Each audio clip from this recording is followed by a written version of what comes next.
Here's what would actually happen if TikTok got banned. Is it terrifying? Hashtag save TikTok. TikTokers have been taking to TikTok to express their fears over a potential US ban. Similar to India, where the app was blocked in late June for cybersecurity concerns, they are worried they'll no longer have access to the fun, music and video-driven app. The Trump administration has indicated that it's considering similar action, or at least limiting Americans' access to the popular app. With respect to Chinese apps on people's cell phones, I can assure you the United States will get this one right too. So here's what the US is concerned about TikTok on American phones.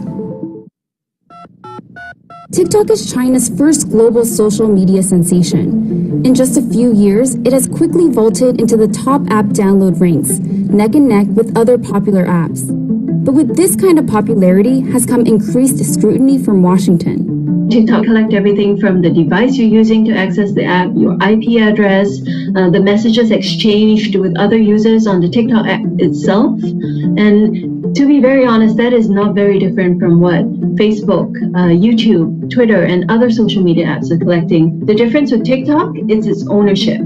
Its parent company is ByteDance, which is based in Beijing. TikTok doesn't have a headquarters, although its CEO sits in Los Angeles.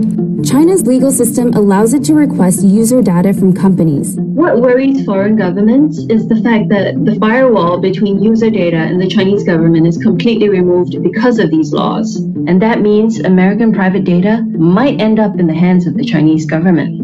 What Beijing could do next with this trove of American data is also a concern. U.S. officials are concerned that the Chinese government could be building a vast database of information based off whatever they've gotten from TikTok users, and that pool of information might be potentially used for more nefarious means, such as espionage.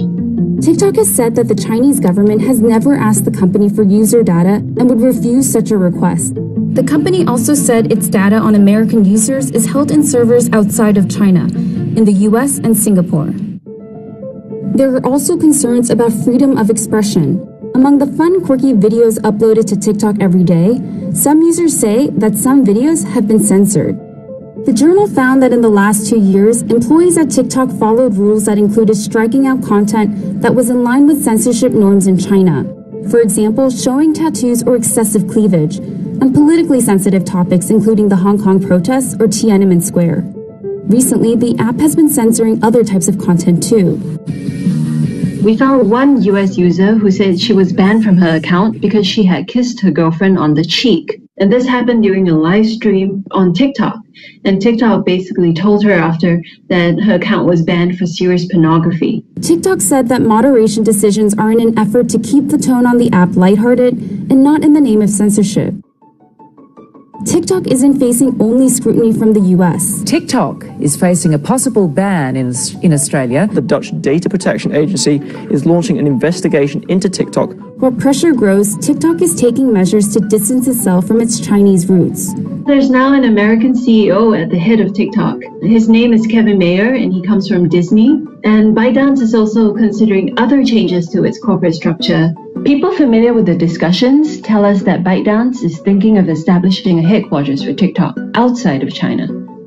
As the US and China clash over coronavirus, citizens' rights in Hong Kong and Xinjiang, the South China Sea, and trade, tech has become a major sticking point. And after Huawei and ZTE, TikTok has become the latest giant to be threatened by the US government. And the ones who will watch particularly closely how TikTok handles the politics of the global marketplace will be its fellow Chinese tech companies. What's really interesting here is that ByteDance is arguably the most successful Chinese internet export. And should the app be banned, it doesn't bode well for other Chinese companies who are seeking to go global.